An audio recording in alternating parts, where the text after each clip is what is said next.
ये कराची, ये खुद बलूचिस्तान था। खान अफकल्लात जिसकी हुकूमत थी, ये कराची दरियाए सिंध से आगे, ये अरबी तारीखों में तारीखुल बलोच और इसी तरह अरबी इंसाइक्लोपीडिया है, उसमें 250 सफ़हात आपको मिलेंगे और उसका उन्वान है अल बलोच मिन अल अरब। अस्सलाम वालेकुम वरहमतुल्लाहि वबरकातुहू। जीअं त हिकु वीडियो क्लिप जेकी मौलाना मंज़ूर मेंगल साहब जे तरफ़ां जारी थियल आहे, त हू हुन में ॼाणाइनि था, त हू ॻाल्हियूं त घणियूं था कनि, पर उन में हिकिड़ी ख़ासि ॻाल्हि कनि था जेकी असांजे लाइ मतिलबु हिकिड़ो तशवीश जो बाइस थी सघे। यकीनन थी हूंदी तॾहिं ई उन ते ॻाल्हाए रहिया आहियूं। त हू फरमाइनि था त कराची खान अफकलात जी हुई ऐं हीउ बलूचिस्तान जो हिसो हुयो। मतिलबु हिसो त हुयो तारीख़ में ॾिठो वञे त, पर उहो तासुर ॾियनि था त हीअ सिंध खे कटे ॾिनी वई आहे। इहा बेसिकली बुनियादी तौरु बलूचिस्तान यानी बलोचनि जी हुई।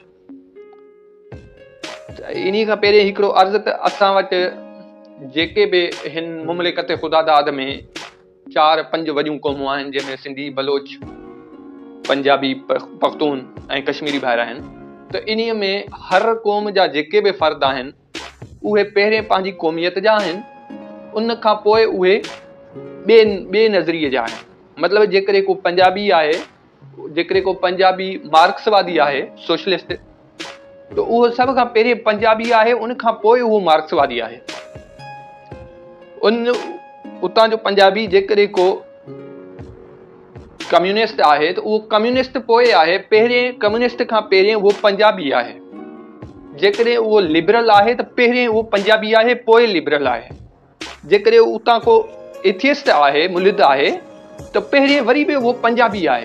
अहिड़े ई तरीक़े जेकॾहिं उहो मज़हबी बि आहे त पहिरें उहो पंजाबी आहे। मतिलबु तूं पहिरें पंहिंजे पाण खे पंजाबी सम्झे थो, उन खां पोइ उहो मज़हबी, एथियस्ट, जमहूरी, लिबरल या मार्क्सवादी पंहिंजे पाण खे सम्झे थो।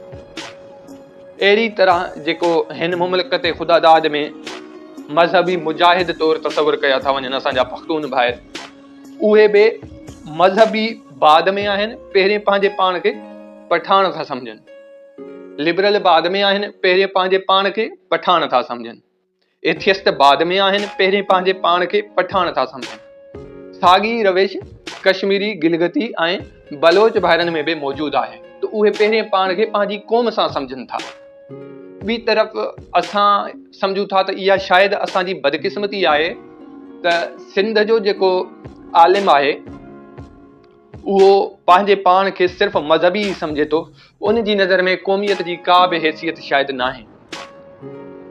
मुमकिन आहे किथे डिबेट में लफ़्ज़ी ॾे वठ में वर्बली हू क़ौमियत जी अहमियत जो इक़रारी बि हुजे, पर अमली मैदान में कॾहिं बि सिंध जो आलिम हिन 78 सालनि जे अंदरि मतिलबु को उनजो जाखोरी किरदारु नज़र नथो अचे, जंहिंमें असां चऊं त हा बाबा हिते त ही बे क़ौमियत खे अहमियत ॾियनि था, पंहिंजी धरतीअ खे, पंहिंजे वसाइल खे अहमियत ॾियनि था, जहिड़े तरीक़े पंजाबी, बलोच, पख्तून, गिलगती या कश्मीरी आलिम ॾियनि था।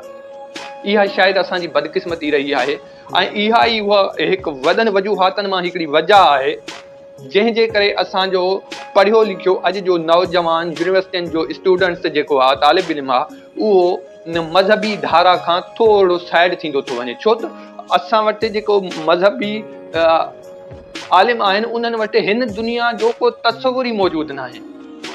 हू सिर्फ़ु आख़िरत जी तरफ़ वञनि था त अॻियां असांखे जन्नत वठणी आहे, शराबनि तहूरनि पीअणी आहे, अंगूर खाइणा आहिनि, ज़ैतून खाइणा आहिनि, न ॾाढ़ूं खाइणा आहिनि, माखीअ ऐं खीर जूं जेके आहिनि नदियूं जेके आहिनि असांखे मिलणियूं आहिनि, ऐं हूरूं असांखे मिलणियूं आहिनि, सुहिणा छोकिरा असांखे उते मिलणा आहिनि। असांखे सिर्फ़ु उन जी तयारी करणी आहे। दुनिया 4 ॾींहंनि जी आहे, ॾुखी या सुखी ख़तमु करणी आहे। हितां ई गुज़ारणो आहे असांखे, हिन जी का ख़ासि अहमियत न आहे।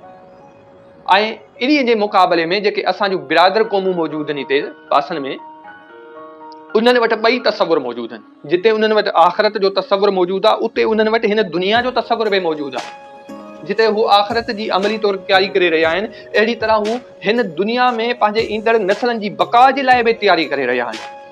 जॾहिं त असांजे आलिम में इहा शइ मौजूदु न आहे, इहो अंसर अलाए छो ख़ामोश रहियल आहे। त हिन दुनिया, ही जीअं आख़िरी दुनिया ज़रूरी आहे, आख़िरी दुनिया में जन्नत वारो पाठ ज़रूरी आहे, तहिड़ी तरीक़े हिन दुनिया में पंहिंजी नसल जी बकाव जे लाइ पंहिंजे वसाइल खे पंहिंजे हथ रखण बि ज़रूरी आहे।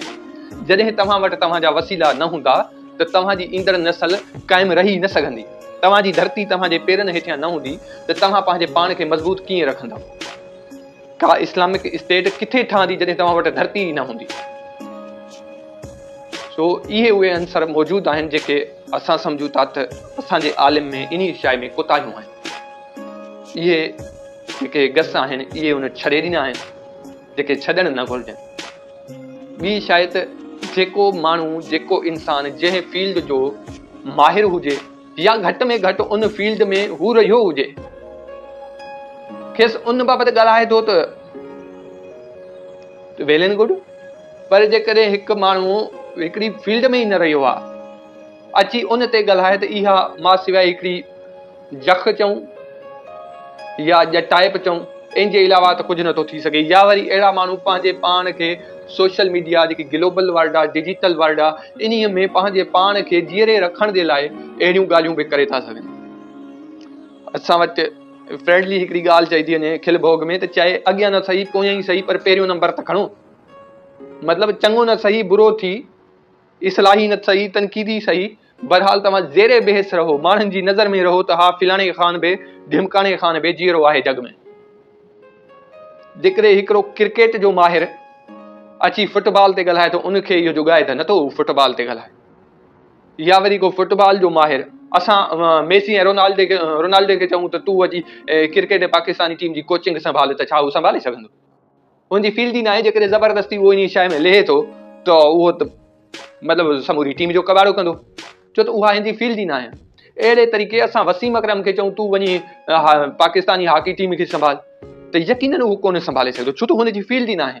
पर जेकॾहिं ज़बरदस्ती अची उहो उन ते तजिया करे या उन बाबति पंहिंजूं रायूं ॾे या चए त मां इन शइ खे वधीक बहितर सम्झां थो, त इहा त हिकिड़ी हुनजी अलाए कहिड़े खाने जी सोच थी सघे, बाक़ी अक़लमंदाना सोच त न हूंदी। अहिड़े तरीक़े मौलाना मंज़ूर मेंगल साहब बि हिकिड़े मज़हबी शख़्सियत आहिनि, उन्हनि जो एतिराम पंहिंजी जॻह ते असां वटि मौजूदु आहे।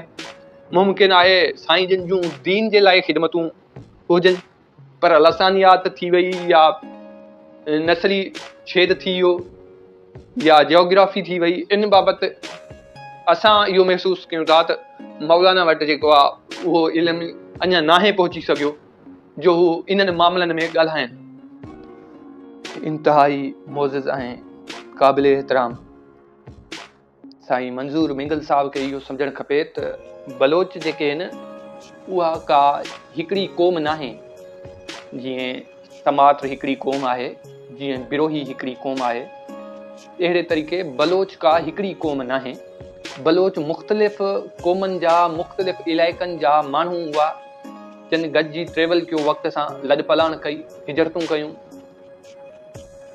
छाजे करे हिजरतूं कयूं इहो हिकिड़ो अलॻि बहस आहे। बहरहाल बलोच जेके बि आहिनि इन्हनि में 80% 90% उहे आहिनि जिन वस्त एशिया या पंहिंजे हलब कुर्दिस्तान मतिलबु तुर्की जा इलाइक़ा, यमन, शाम, इन्हनि इलाइक़नि मां हिजरत करे आहिस्ते आहिस्ते इहे मुख़्तलिफ़ जथा हुआ, टोला हुआ, जेके गॾु थींदा थींदा इहो सवें सालनि जो तसलसुल आहे, जेके आहिस्ते आहिस्ते गॾिजी पोइ ने हिकिड़ी मतिलबु ज़बान में गॾु थी या हिकिड़ी सकाफ़त में गॾु थी या जन इहो पोइ इरादो कयो त हाणे गॾिजी हिकिड़ी क़ौम जी शक्ल वठिजे।